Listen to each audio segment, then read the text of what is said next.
তো অবশ্যই এটা অনেক স্পেশাল, যেহেতু ফার্স্ট অ্যাওয়ার্ড দাগির জন্য, এবং দাগি মুভিটাই আমার জন্য অনেক স্পেশাল। কারণ দাগিতে আমার প্রায় একটা 14 বছরের একটা মানুষের লাইফের জার্নি দেখানো হয়েছে, একটা মেয়ের জীবনের জার্নি, 14 বছর আগে 14 বছর পরে।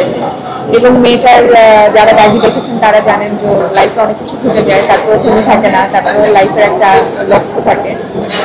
তো এই জন্য থ্যাংক ইউ সো মাচ শিয়াল ভাইকে এত সুন্দর একটা ক্যারেক্টার আমাকে দেওয়ার জন্য, ভাবার জন্য আমাকে এই ক্যারেক্টার জেরিন ক্যারেক্টারে। এবং at a time thanks to আলফাই, এসকে, চৌকি, এবং অবশ্যই নিশান ভাইকে অসংখ্য ধন্যবাদ, কারণ নিশান ছাড়া জেরিন পূর্ণতা পেত না। তো সব কিছু মিলে আমি আসলে ফুল টিমের উপরে অনেক কৃতজ্ঞ। তো এই তো সেটার হয়তো কাজটা ভালো লেগেছে বা কাজের স্বীকৃতি হিসেবেই তো আমরা অ্যাওয়ার্ড পাই। তো আমার মনে হয় এটা একটা বড় স্বীকৃতি কাজটার, দর্শকের ভালো লাগার, ভালোবাসা। না, দাগির এটাই আমার ফার্স্ট অ্যাওয়ার্ড, এটাই বললাম যে দাগি থেকে এটাই আমার ফার্স্ট অ্যাওয়ার্ড। এটা খুবই একটা ভাইরাল কোয়েশ্চেন। না, উনি অসম্ভব সুন্দরী, আমি ওরকম নাই, আমি ওটা কম্পেয়ার নিতেও চাই না, এবং আমার মনে হয় না আমার চোখে ভাবে পড়েও নেই, যেহেতু বলেছেন হয়তো আপনার চোখে পড়েছে, বাট না, আমার মনে হয় যে আমাদের বাংলাদেশে নারীরা অন্যরকম সুন্দর, এটা সৌন্দর্যটা ডিফারেন্ট। এবং আমাদের বাংলাদেশের হিরোইন, যে কোনো নারী, যে কোনো মেয়ে, এদের জার্নিটাই ডিফারেন্ট, এদের স্ট্রাগলিং ডিফারেন্ট, এটা বিউটিটাও। তো এটার সাথে বাঙালি মেয়েদের সাথে বাইরের কারো তুলনা না করলে আমার মনে হয় বেটার। খুবই তাড়াতাড়ি ইনশাল্লাহ সবাই দোয়া করবেন যেন খুব তাড়াতাড়ি বড় পর্দায় আরেকটি ভালো ফিল্ম নিয়ে আমি আসতে পারি। আমি চাই যে মানে এমন না যে খুব ফ্রিকুয়েন্টলি আমার ফিল্ম আসতে হবে, একটার পর একটা খুব তাড়াতাড়ি আসতে হবে, এটা আমি কখনোই চাই না। কারণ সুরঙ্গের পরে একটা অনেক গ্যাপ দিয়ে কিন্তু আমার দাগি এসছে। তো আমি দাগির পরে যদি গ্যাপও হয়, তারপর আমি চাই যে একটা ভালো চরিত্র, একটা ভালো গল্পেই যেন দর্শক আমাকে পর্দায় দেখে, এবং সেটার জন্যই আমার অলওয়েজ নিজেকে প্রিপেয়ার করা। তো এটা আমি সবার কাছে অনেক কৃতজ্ঞ, আপনারা এসছেন, এবং হ্যাঁ, শুধু একটা সন্ধ্যা উপভোগ করবো। আমি যেহেতু আগে বিচারক হয়েছে, ওই জায়গা থেকে বলছেন? আচ্ছা, হ্যাঁ, আমার কিছু জায়গায় বিচারকের আসলে সম্মানটা পাওয়া হয়েছে, কিছু প্রোগ্রামে আমি বিচারক হিসেবে ছিলাম। তো আমার মনে হয় তখন আসলে অন্যরকম একটা অনুভূতিও কাজ করে, দায়িত্বও বেড়ে যায়। তো এবং যারা বিচারক থাকেন তাদের আসলে সবকিছু চিন্তা করতে হয়, কম্পিটিশনের আসলে একটা তো লক্ষ্য থাকে। তো একটা কম্পিটিশনের লক্ষ্য একরকম থাকে, বিউটি প্যাজেন্ট একরকম থাকে, হয়তো যেটাতে আসলে কমেডি শো সেটা ডিফারেন্ট থাকে। তো এক একটা ডিফারেন্ট থাকে। তো যেগুলো বিচারক হওয়া হয় তখন ওদের মাথায় থাকে যে আমাদের এই কম্পিটিশনের লক্ষ্যকে এবং এই কম্পিটিশন থেকে যে বের হবে তাকে আমরা কীভাবে দর্শকের কাছে বা তাদের সোশ্যাল মিডিয়াতে বা ফিল্মে বা যে কোনো জায়গায় প্ল্যাটফর্ম থেকে বের হয়ে তাকে কীভাবে দেখাতে চাই। তো ওইটা আমার মনে হয় ওইটা বিচারকের ফার্স্ট চয়েস থাকে যে আমরা তাকে পিক করবো এবং তার আসলে কন্ট্রিবিউশনটা কী থাকবে। আমি সুপার এক্সাইটেড, মানে ফাইনালি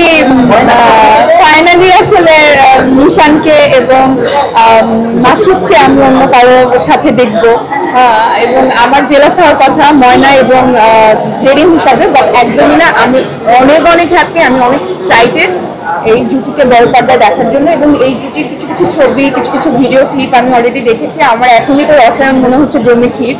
তো বাকিটা আমি বড় পর্দায় দেখতে একদমই মানে ইচ্ছুক, অনেক বেশি ইচ্ছুক এবং অপেক্ষা করছি।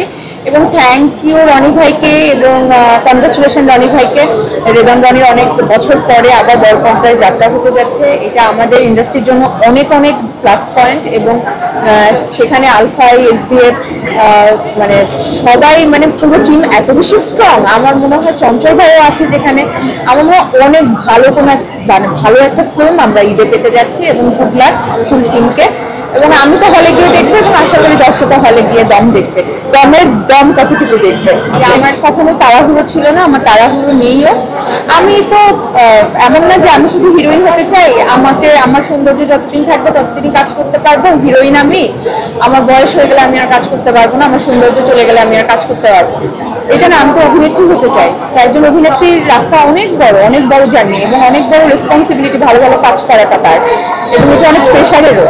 তো আমি তো অভিনেত্রী হতে চাই, এই পর্দায় আমি অন্যরকম ভাবে নিজেকে প্রেজেন্ট করতে চাই। সেখানে আমাকে দেখতে কেমন লাগলো ম্যাটার করে না, সেখানে আমার ক্যারেক্টারটা কতটা আমি বাস্তবিকভাবে ফুটিয়ে তুলতে পারি ওটা ম্যাটার করে। হ্যাঁ, আমার প্রথমে একটু সাজুগুজু করে ফেলি আর কি। তো ওই জন্য আমি বলছি যে আমার কোনো তাড়া নেই। আমি অভিনেত্রী হিসেবে আমার মনে হয় আমার অনেক বড় একটা পথ পাড়ি দিতে হবে। সেই পথটায় যদি অনেক সময় লাগে, আমার কোনো ব্যস্ততা বা আমার কোনো আক্ষেপ নেই যে কেন দেরি হচ্ছে, বাস্তবধর্মী যেন লাগে ওটাই আমি চাই। তো আমি আশা করি যে কমার্শিয়াল বা ডিফারেন্ট টাইপের ফিল্মে আমার করা হবে, বাট আমার কাছে প্রায়োরিটি থাকবে যে আমি যে চরিত্রটা করছি ওইটা কতটা প্রাধান্য পায় এবং ওইটা কতটা বাস্তবিক হয়ে ওঠে। হ্যাঁ, ওটিটি তো আমি সবসময় বলি যে ওটিটি আমার কাছে মিড টার্ম এক্সামের মতো, যে ফেল করলে ফাইনাল এক্সাম দেওয়া যায় না, এবং মিড টার্মে যেটা হয় মিড টার্মের প্রিপারেশনটা আমার মনে একটু বেশিই লাগে।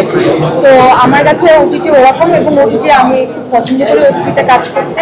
ওটিটিতে আমি ডিফারেন্ট ক্যারেক্টার প্লে করার ওই সুযোগটা পাই, এবং আমার মনে হয় যে আমার জীবনে একটা যতটুকু টার্নিং পয়েন্ট এসছে, যতটুকু মানুষ আমার কাজ পছন্দ করে তার পেছনে ওটিটির কাজগুলো অনেক বেশি একটা মাইল ফলক হিসেবে কাজ করেছে।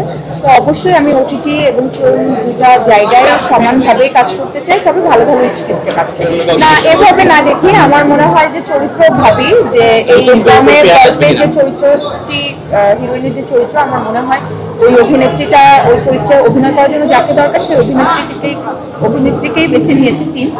এবং এরপরে যদি ওরকম কোনো চরিত্র হয় যেখানে আমাকে প্রয়োজন হবে ওই গল্পের চরিত্রে, সেখানে হয়তো আমিই থাকবো, সেখানে নিশো ভাইও হতে পারেন বা অন্য যে কেউ হতে পারেন। তো ওই জন্য আমি ওইভাবে দেখছি না যে নিশো ভাই এখন অন্য কারোর সাথে কাজ করছে, তো আমাকে অন্য কারোর সাথে করতে হবে। আমার কাছে যে চরিত্র আসবে সেই চরিত্রটাই আমি প্রাধান্য দিব, বারবার বলছি। এবং সেখানে যদি আমার কো আর্টিস্ট নিশো ভাই হয় বা অন্য যে কেউ, সেটা তো অবশ্যই আমার জন্য অনেক আনন্দের। থ্যাংক ইউ সো মাচ, শুভরাত্রি। নিরপেক্ষ, সত্য প্রকাশে আপোষহীন।